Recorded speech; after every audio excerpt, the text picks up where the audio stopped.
take the blue pill. The story ends. You wake up in your bed and believe whatever you want to. You take the red pill. You stay in Wonderland. And I show you how deep the rabbit hole goes. Oh, this rabbit hole goes really deep. This is Tim's New York Giant Straight Talk, powered by Online Big Blue LLC. Hadn't done a video in a hiccup because, you know what, there's not a lot of content to talk about. We got the OTAs, which means nothing. You get into mandatory minicamp, it's going to get a little bit more interesting, but it's not going to be till you get into training camp. Does anything mean anything? I want to talk about the Giants wearing their 100th anniversary century red uniforms on opening weekend or opening day. They're going to be wearing those on the season opener. That should be fun.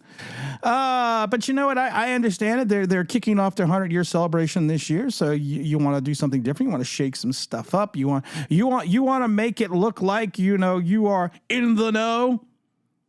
I want to know right now.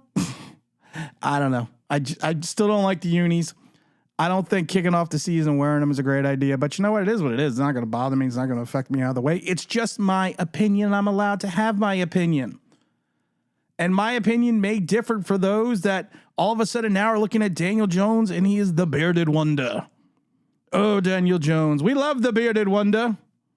We love the fact that he goes out there and he's got the beard. He's got the shaggy hair. He's got all those things. He's got the leg sleeve. He's got all these things that people are giving him aura. And I love it because when you call these people out on these stupid statements like that, they say, well, I was just trolling. No, you're not trolling because you just look at the rest of your account and see you're a fucking idiot. Just because someone has shaggy hair, because he has a beard, doesn't mean in year 6 he's going to become a quarterback. And I love Jalin. I love Jalin Hyatt, and I think he's a hardworking kid, and I think he's going to hopefully be a player in this league. But I love his comments about Daniel Jones' work ethic. What stood out about how he's tackled in rehab? He's probably the biggest work ethic guy that I know. I mean, he's the first guy in the building. I mean, I don't even know what time he gets here. Maybe 5:30. He stays here forever, and he's the last guy to leave. And that's what you want in a quarterback. You know, when your quarterback comes in here, he's the first guy in the building. He's the last guy out. It just shows how much he respects us, how much he respects his team, and how much he wants to improve and do whatever he has to do. We have so much confidence in him, so much faith in him, and he's out there, throwing in 7-on-7s, and he looks good. So can't wait to have him back in. Not to interrupt Jalin, but basically he's doing his job. He's in year 6, and he's doing his job. I'm glad the team has confidence in him. I'm glad the team believes in him. I don't know why. I don't see it, but I'm glad they have that. And I'm glad that he has this aura because he has the beard and he has the long hair. He's Grizzly fucking Adams. But at the end of the day, he's still the same guy. He's still the same guy we've seen for 5 years. And I love your assessment, Jalin, but Herb Brooks said it best. Worry about your own game. Plenty there to keep you busy. There's plenty there for you to work on, Jalin. You need to learn to get off the ball. You need to learn to not get knocked off your routes. People want to talk about the fact, well, he didn't get the ball thrown to him. Well, when he did, he only had a 50+ catch percentage. That means only means 50% of the time the ball was thrown to him, he actually came down with it.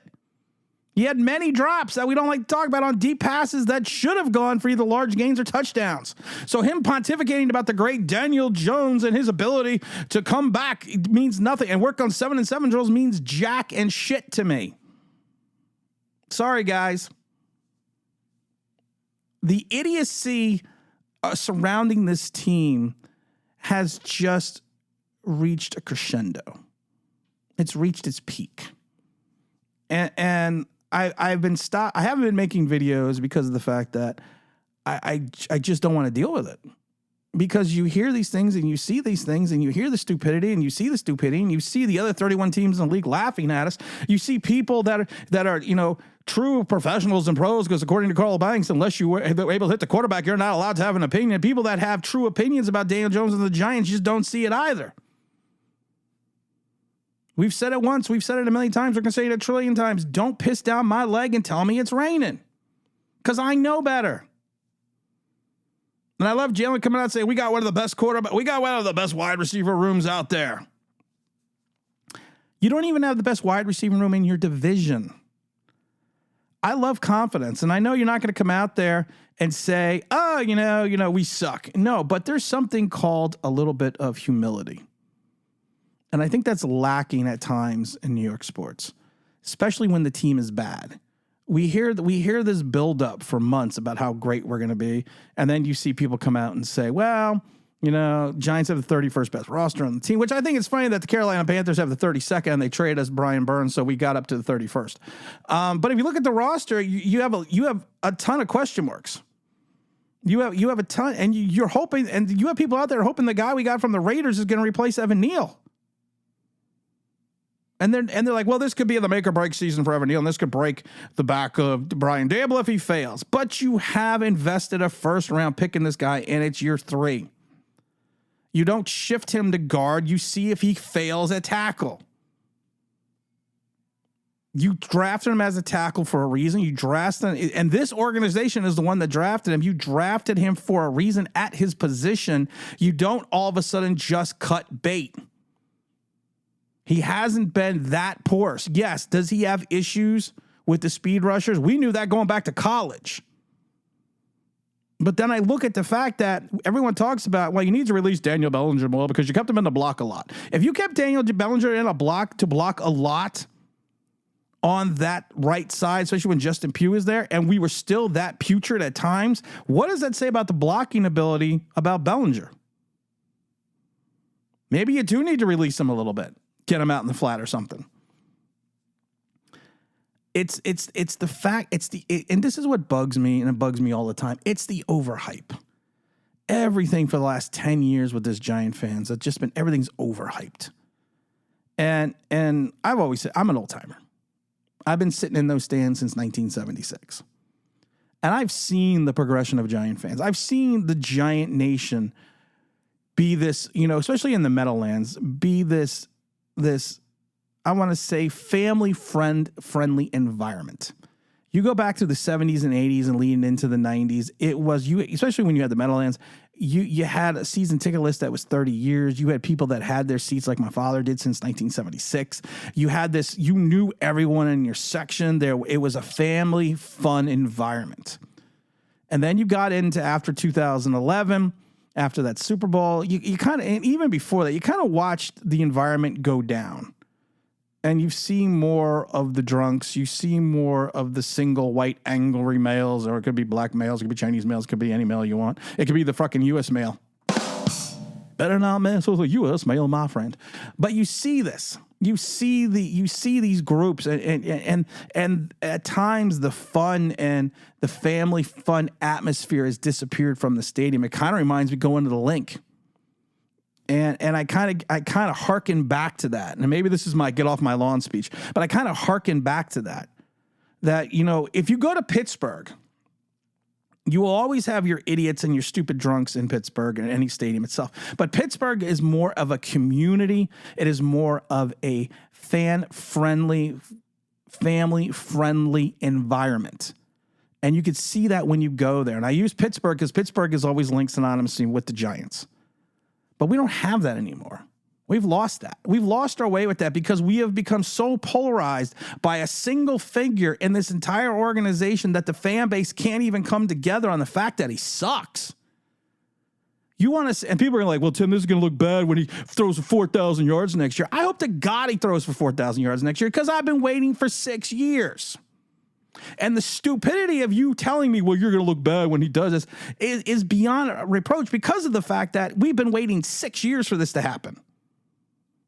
We have been waiting over and over and over again. And we've been promised the false hope so many times, it's becoming now disgusting. It really has. It really has reached this point where it's like you keep dangling the carrot only to pull it away and then tell me again, well, we're going to have at least one more season with him. Why? And I can't wait for this. We couldn't even get on real Hard Knocks. We had to do the off-season Hard Knocks. I can't wait to see what their thought process was and their progression was in reference to looking at quarterbacks. Because you don't have one. And those are like, well, Drew Lock is going to be the guy. Okay, Drew Lock came out in the same class as Daniel Jones. Drew Lock, and I love the person that told me in the chat and left me this diatribe. Listen, if you're going to leave me like a 9 or 10 paragraph post, I'm going to tell you, I'm not going to fucking read it. Because usually I get bored after the first 3 sentences because they're so goddamn stupid. And you just want to hear yourself talk to me, which is fine. I have a channel because I want to hear myself talk. I freely admit that. But when you don't come up with any facts and all you come up with is misdirected and misguided passion about either Drew Lock or Daniel Jones, there's a problem. There is literally a problem. And I'm not painting a broad stroke and saying it's the entire fan base, but it is a large, loud segment of the fan base that is never going to give up on Daniel Jones. Daniel Jones, this is what I think is probably going to happen. Daniel Jones gets hurt week 6. And then he's going to miss the rest of the season because that's the modus operandi. And then we're going to come back and turn around. People say, well, he's going to need at least one more year. No, we have. It will be year fucking 7. You're on year 6 of the same minutia. And I don't want to break the news to you. There is really not much of a difference between the Kafka Dable offense than the Judge Garrett offense. There's really not much of a difference if you look at it. If you look at it from the mind's eye, if you take a step back and you take a view into what they are doing or what they're trying to do, there's really not much of a difference. Think about this. Think about this before you say something stupid. I've just reached a point where you know what, people are like, I love it because people are like, well, you know, you haven't been doing streams or videos or anything, because you know what, people aren't ready for honesty. And I've turned the corner on this, and I have blatant honesty. And that's all this channel is going to be from now. Maybe I do a video a week. I'm still going to try to do Sunday live streams. Maybe I do a video every 2 weeks, but it's going to be a blatant, honest video. And if you don't like it, don't watch. Don't care. It's not going to affect me either way. But if you were a smart, intelligent football fan that understands what's in front of you for this organization, this team, you will understand this channel. You will understand what I am saying. And if not, it's not really going to bother me.